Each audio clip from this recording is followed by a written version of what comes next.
Bonjour, je m'appelle Odile Petit, je suis directrice de recherche au CNRS. Je travaille dans une unité de physiologie de la reproduction et des comportements où je dirige une équipe d'éthologie cognitive et sociale.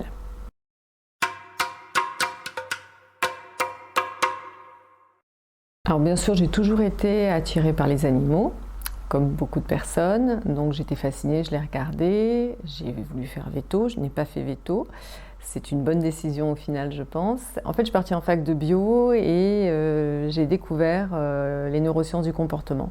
Moi, je suis un pur produit universitaire, c'est-à-dire que chaque partie de mon parcours a entraîné, en fait, dans une logique, une réflexion et un approfondissement qui fait que je suis arrivée à l'éthologie.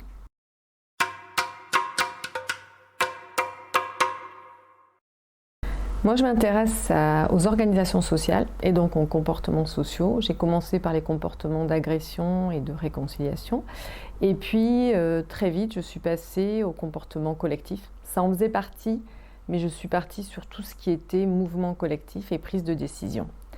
Et pour comprendre l'évolution de ces comportements et l'évolution du leadership, je compare les espèces entre elles. Donc, je n'ai pas une espèce de prédilection, même si je travaille plutôt sur des primates non humains et des chevaux.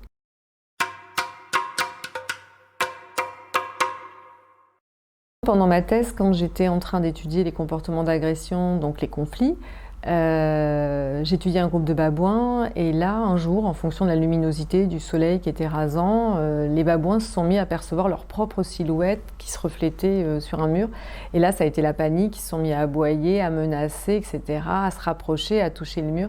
Et donc là, j'ai été opportuniste et j'ai observé ce comportement et puis il s'est répété plusieurs jours et donc j'en ai fait un article et donc c'est ça qui est aussi passionnant, c'est qu'ils font toujours des comportements auxquels on ne s'attend pas et c'est très intéressant de pouvoir les analyser pour essayer de les comprendre.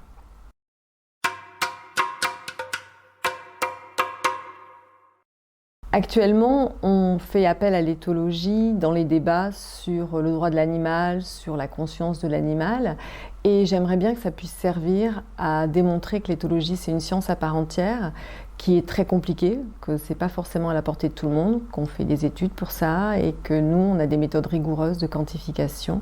Et j'aimerais que les générations futures arrivent à faire qu'on soit reconnus comme des scientifiques à part entière. L'autre chose que je conseille, c'est de ne pas oublier qu'on peut utiliser l'éthologie au quotidien pour promouvoir le bien-être des animaux et c'est ce que je m'attache à faire. Dans la réhabilitation des animaux en fin de protocole expérimental, je tiens absolument à les resocialiser pour qu'ils puissent bénéficier de la vie avec leurs congénères et donc que leur bien-être social soit optimal. Je le fais pour les primates, mais je le fais également pour les chevaux qui n'ont pas à être élevés en isolement social puisque comme les primates, ce sont des espèces sociales qui ont besoin d'interagir au quotidien avec leurs congénères.